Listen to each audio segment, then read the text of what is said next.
PDP dominated Nigerian politics after the return to civilian government in 1999. It was regarded as the biggest party in Africa at the time. It won every presidential election by a landslide, had the majority of powerful state governors in its camp, and comfortable majorities in both houses of the National Assembly.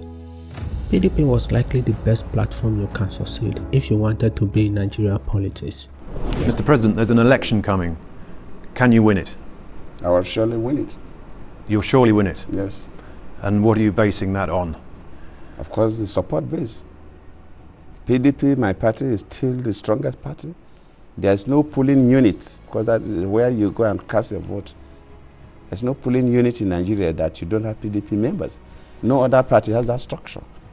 Yes, some parties have followership in some parts of the country, use followership in some parts of the country.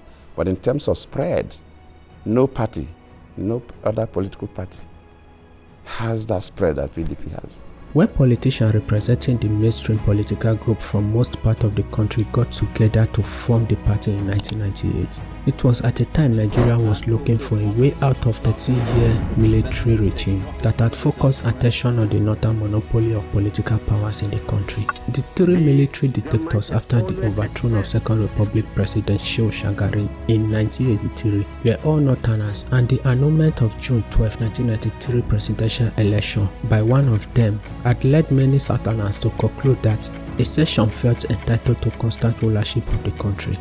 Nobody wants Babangida anymore. What people want is a democratic replacement, not an illegitimate replacement. Anything he puts in place will be as illegitimate as himself after 27th of August 1993. The 1994-1995 National Constitutional Conference, convened by Sani Abacha, aimed to disabuse that perception when it agreed on some written recommendation for power sharing, including the rotation of the presidency between North and South over a period of time. But the 1999 constitution that was put into effect by the regime of Abdulsalami Abubakar excluded that provision, instead leaving it to the political parties. The PDP began when a group of 36 prominent politicians published a letter rejecting the transition of Mr. Abacha into a civilian president. The provision of power sharing was duly implemented by the PDP founders. They made commitments to promote national unity. They were guided by history and cultural diversity. The northern leaders of the party decided to allow the South to take the first turn on the presidential seats in the 1999 elections. This led the presidential aspirant from the north to suspend their aspiration and leave the field in the first PDP presidential primary held in Jos Plateau State to their southern rivals. Since Olusegun Obasanjo won that primary and the general election in 1999, the PDP had rotated its presidential ticket between North and South. It was for this continuation of that arrangement that the South zoned last year's office of national chairman of the party to the North, with Mr. Ayu taking it as the consensus candidate. The party later persuaded itself that it was not yet the turn of the Southern zone to produce the presidential candidate, despite the last candidate of the party was from the North, and the man the party seeks to replace in 2023 President Buhari is also from that region. This is how the current crisis began. Following the outcome of the presidential primaries, which produced Atiku Abubakar as the candidate, his region now owes not just the national chairman, but also the chairmanship of the two other key organs of the party, the Board of Trustees and the Governors Forum. This was easily translated as imbalance in the composition of the leadership position in favor of the North against the South. This course of action has made some of the party members, headed by Nyesom Wike, Governor of Rivers State, with the support of 4 other governors and some prominent leaders of the party, to consequently call for the resignation of the party chairman, Senator Iyorchia Ayu, who is from the North, for a Southerner to take his position. And therefore, we unequivocally ask that Ayu has to step down. Mr. Ayu, in an interview on Arise Television shortly after the emergence as chairman, has already said that he would not hesitate to give up his position if the party nominated its presidential candidate from the North.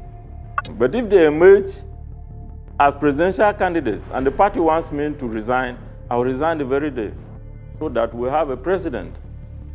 So there's no problem with that at all. Ayu has refused to keep his promise since Atiku emerged as the presidential candidate. But the big issues are, those insisting that Ayu must resign are overlooking the constitution, which states that his replacement must come from the north. They say it doesn't matter, but the ripple effect will be too damaging because you cannot then insist that the replacement from the north should resign and then it will affect the national secretary and down the line. Come to think of it, and why should Atiku want a loyal ally to quit a key party position and be replaced with the candidate of a bitter enemy at such a crucial time? History does not suggest that would be a wise thing to do.